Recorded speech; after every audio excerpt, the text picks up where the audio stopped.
तो welcome to the world of magic chemistry. Roshni chemistry में आप लोगों का atoms and molecules. Atoms and molecules में हमने ऑलरेडी दो पार्ट पढ़ लिया है। बेसिक कॉन्सेप्ट पढ़ लिया, एटॉमिक नंबर, मास नंबर भी ऑलरेडी कैसे याद करना है वो भी हो गया है। आज हमारा सबसे important topic, best topic and for ever topic, that the law of chemical combination पढ़ेंगे। और उस लॉ ऑफ केमिकल कॉम्बिनेशन में डिफरेंट टाइप ऑफ लॉ पढ़ेंगे, जो कि बहुत सारे लॉ है। लेकिन आपके क्लास के अनुसार, according to 9th class, there is only two laws are there. Two laws there, there is law of conservation of mass and law of constant proportion. उसके ऊपर laws, description with example, and whatever question will be asked that also will be read in this topic. तो this the part 3 chapter क्या है, atoms and molecule part 3। The part 3, part 3 किसका, atoms and molecules का। Atoms and molecule,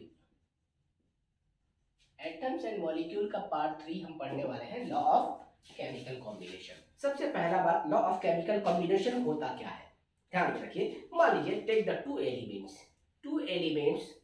ठीक है, combine together to form a product, ठीक है, obeys the certain laws, obeys the certain laws, कुछ law को वो फॉलो करता है, तो उसी को हम क्या कहते हैं, लॉ ऑफ केमिकल कॉम्बिनेशन कहते हैं। या reactant combine together to form a product, reactant combine together to form a product and follows the certain laws, which follows the certain laws, ठीक है।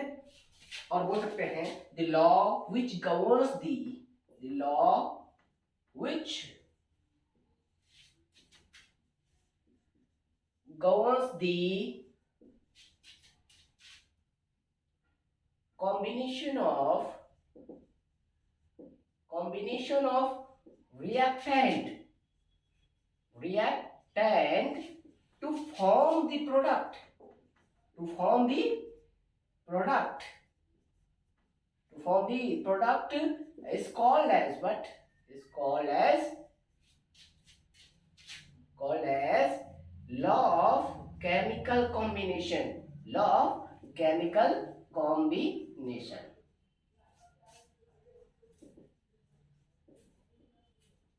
That the law of chemical combination. और याद रखिएगा, एंटोनी लावोइजर इसके founder हैं, ठीक है। Antony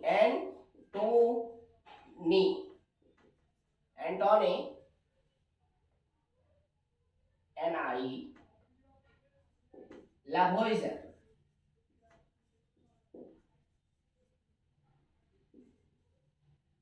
laid the foundation,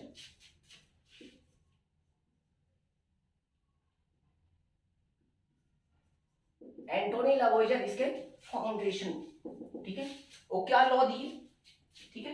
पहला आपका था लॉ ऑफ, ध्यान में रखिए, पढ़ते हैं हम क्या, लॉ ऑफ केमिकल कॉम्बिनेशन में law of conservation of mass, conservation of mass. इसका मतलब क्या हुआ, ये law of conservation of mass कहता क्या है, ठीक है। Law of conservation of mass का मतलब क्या है। दूसरा लॉ है, that is law of constant और definite proportion,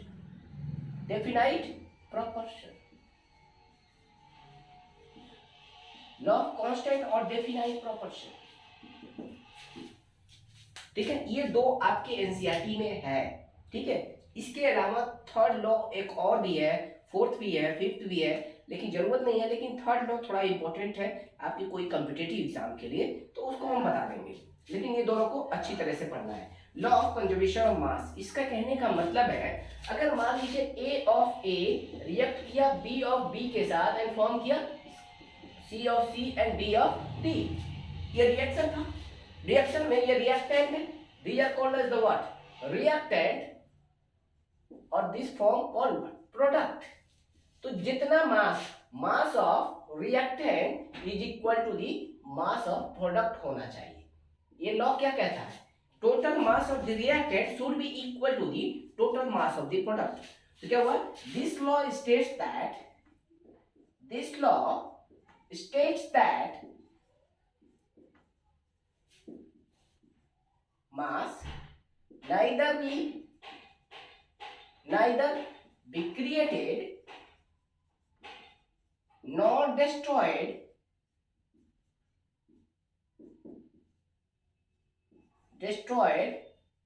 during a chemical reaction.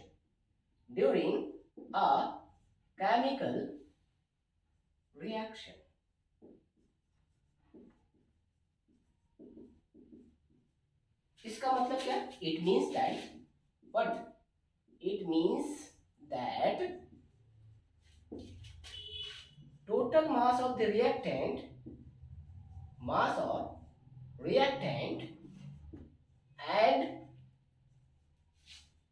product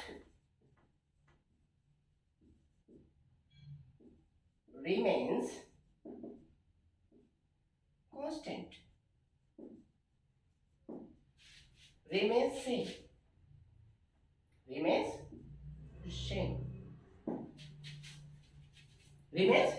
means the total mass of the reactant becomes equal to the total mass of the product. Example के तौर पे ले लेते हैं, जैसे कि मान लीजिए टेक द हाइड्रोजन रिएक्ट किया ऑक्सीजन के साथ एंड फॉर्म कर लिया H2O. ठीक है, हाइड्रोजन रिएक्ट किया ऑक्सीजन के साथ और वो फॉर्म किया कितना? H2O. इसका मतलब क्या हुआ? हम सिंपल सा टर्म में समझा रहे हैं कि अगर मान लीजिए टेक द एग्जांपल, ठीक है, लेट इट बी, अगर हमने यहाँ पे 4 ग्राम हमने लिया हाइड्रोजन, 4 ग्राम हाइड्रोजन लिया, ठीक है, अगर यहाँ पर 32 ग्राम ऑक्सीजन लिया तो आप खुद बताइए वाटर कितना बनेगा. अब सोच सकते हैं कितना हो सकता है. तो क्या हुआ? 13 + 2 कितना? 4 कितना हो गया? 36 gram of water will form. मतलब total mass of the reactant will be equal to the total mass of the product. सीधा सीधा क्वेश्चन कैसा आता है? What type of question will be asked in this topic? तो ये ऐसे reaction दे देगा और उसमें से क्या होगा? कुछ रिएक्टेंट का वैल्यू, कुछ प्रोडक्ट का वैल्यू दे देगा और बोलेगा इसका वैल्यू दे दिया x, y, z. ठीक है, तो what is the value of this? Find करिए. तो क्या होगा? This plus this equal to this plus this. तो ये क्या वैल्यू? आपका इस वैल्यू को आप फाइंड कर सकते हो. तो इस तरह का क्वेश्चन आता है लॉ ऑफ कंजर्वेशन ऑफ मास से इन सिंपल फॉर्मेट. कुछ भी डिफिकल्ट टॉपिक नहीं है. ठीक है, आसान भाषा में ऐसे क्वेश्चन आते हैं. ठीक है, या तो अगर आपको टेंशन लग रहा है तो मैं क्वेश्चन बना के दिखा दे रहा हूँ. उसके ऊपर एक क्वेश्चन ले लीजिए, इसके ऊपर क्वेश्चन हम बना दे रहे हैं. वो क्वेश्चन क्या है? जैसे कि मान लीजिए HCl react with CH3COONA form NaCl plus CO2 plus H2O. क्या बना दिया? NaCl, ठीक है, इसके साथ रिएक्शन करने के बाद क्या बना है? NaCl plus CO2 plus H2O. तो यहां पे ये रिएक्ट करने के बाद ये बनाया. ठीक है, अब आ जाइए क्वेश्चन में. या तो ऐसे कर सकते हैं, NaCl बनाया CO2 प्लस H2O. जैसे कि मान लीजिए टेक द एग्जांपल, या तो ये कर लीजिए या CH3COONA का एग्जांपल ले सकते हैं आप. NaCl plus CO2 plus H2O. हाँ, टेक द यही एग्जांपल ले लीजिए. अगर मान लीजिए मैं यहाँ पे लिख दिया 5 ग्राम. टेक द एग्जांपल, मैं एक्चुअल वैल्यू नहीं लिख रहा हूँ. 5 ग्राम, ये ले लिया 12 ग्राम. ठीक है, रिएक्ट किया. ठीक है, अगर मान लीजिए मैं यहाँ पे कहता हूँ ये है 6 ग्राम, ये है आपका मान लीजिए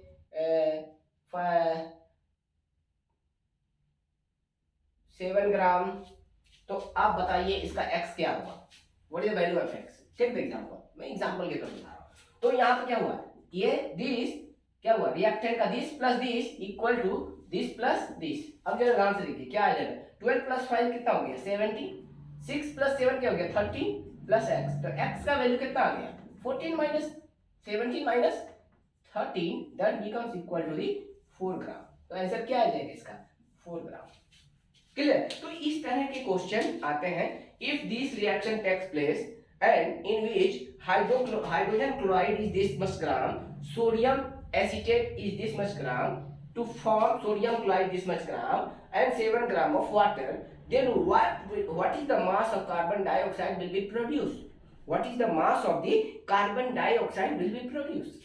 सिंपल सा बात, 4 gram of carbon dioxide will produce, मतलब क्या फॉलो करेगा? Law of conservation of mass follow करेगा।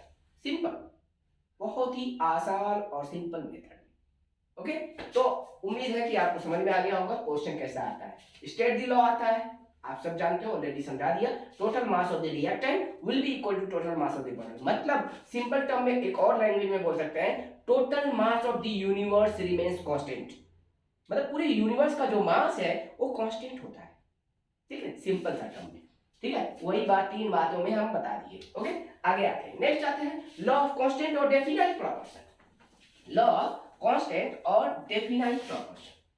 कांस्टेंट और डेफिनाइट प्रोपोर्शन में कहने का मतलब क्या है, पहले समझा देता हूं, अपने आप स्टेटमेंट समझ में आ जाएगा आपको। मान लीजिए, टेक द एग्जांपल, कार्बन है, कार्बन ऑक्सीजन के साथ रिएक्ट किया और क्या बनाया? Carbon dioxide. तो कार्बन का कितना होता है? 12 ग्राम, ऑक्सीजन कितना? 32 ग्राम। रिएक्ट किया, कार्बन डाइऑक्साइड वाला कितना? 44 ग्राम। तो ध्यान में रखिए, ये 4 ग्राम, तो इसका रेशियो क्या है? 4 3 जा, और ये कितना?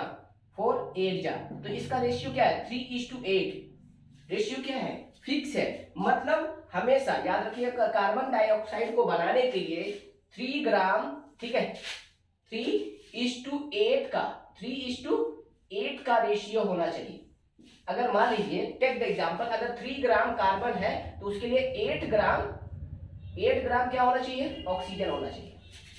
एक 3 ग्राम कार्बन है तो 8 ग्राम ऑक्सीजन नेसेसरी है, तभी जाके वो क्या बनेगा? क्या है ये? आपका 11 ग्राम ऑफ कार्बन डाइऑक्साइड बनेगा। मतलब वो कार्बन डाइऑक्साइड बनेगा, लेकिन वो कितना? 11 ग्राम ऑफ कार्बन डाइऑक्साइड। तो दिमाग में याद रखिए, रेशियो क्या है? 3:8 फिक्स है। आप कहां का भी, आप जो सांस छोड़ रहे हैं उसमें भी रेशियो क्या है? कार्बन डाइऑक्साइड का रेशियो 3:8 फिक्स है। तो ये बोला है ना, law of constant proportion, law of constant और डेफिनाइट प्रोपोर्शन फिक्स, मतलब कोई भी कंपाउंड के अंदर जो एलिमेंट कंबाइन हुए हैं उनका मास का रेशियो हमेशा क्या होता है? कांस्टेंट होता है। चाहे पानी, मान ली कार्बन डाइऑक्साइड हमने छोड़ा या आपने छोड़ा, कोई एनिमल ने छोड़ा, या एयर में जो कार्बन डाइऑक्साइड है, सबका मास का रेशियो हमेशा 3:8 फिक्स है। It is always fix. और एग्जांपल देख लीजिए, वाटर H2O, H2O में हाइड्रोजन कितना है? 2 ग्राम। ऑक्सीजन कितना है? एक ऑक्सीजन का कितना हो गया? 16 ग्राम। अब रेशियो क्या आएगा? अब जरा ध्यान दो, 1:8, मतलब वाटर में हाइड्रोजन एंड ऑक्सीजन का रेशियो क्या आएगा? हाइड्रोजन एंड ऑक्सीजन का रेशियो क्या होगा? 1:8। 1:8 इज ऑलवेज फिक्स्ड। ठीक है, ऑलवेज फिक्स्ड, मतलब हमेशा के लिए 1:8 एक फिक्स है रेशियो वही, उसी को बोलते हैं लॉ ऑफ कांस्टेंट प्रोपोर्शन। ठीक है, तो क्या हुआ? अकॉर्डिंग टू दिस लॉ, हम अब स्टेटमेंट में आते हैं। तो स्टेटमेंट में जब हम आते हैं, this law states that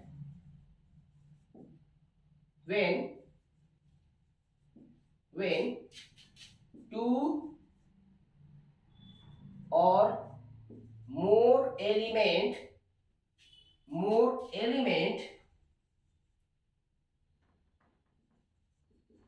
combine together, 2 elements combine together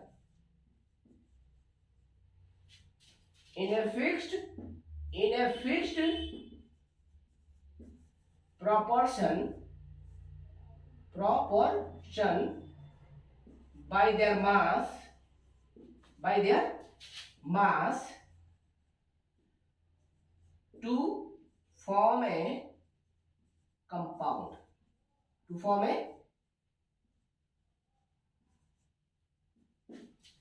क्या हुआ?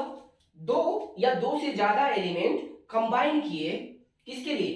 कंपाउंड बनाने के लिए, तो उनका मास का रेशियो फिक्स्ड प्रोपोर्शन होगा। मास का ratio, more element combine together in a fixed proportion bye their mass, उनका मास का रेशियो हमेशा क्या होगा? फिक्स होगा। चाहे वाटर, आप पानी यहाँ का पीजिए, भुवनेश्वर का पीजिए, लखनऊ का पीजिए, दिल्ली का, कोलकाता का, कहाँ का भी, और वर्ल्ड में कहीं का अगर वाटर है, तो देन वाटर में हाइड्रोजन 2 ग्राम होगा और ऑक्सीजन 16 ग्राम होगा। मतलब रेशियो क्या होगा 1:8। मतलब अगर कोई वाटर है तो उसमें 1:8 का हाइड्रोजन एंड ऑक्सीजन का रेशियो होगा। मतलब 1 ग्राम हाइड्रोजन तो 8 ग्राम ऑक्सीजन। मतलब वाटर को बनाने के लिए अगर हम हाइड्रोजन लेते हैं, ऑक्सीजन लेते हैं, तो अगर मान लीजिए यहाँ पे H2O बन गया, ठीक है, तो अगर मैं यहाँ पे 1 ग्राम हाइड्रोजन डालता हूं तो इसके लिए 8 ग्राम क्या चाहिए आपको, ऑक्सीजन चाहिए।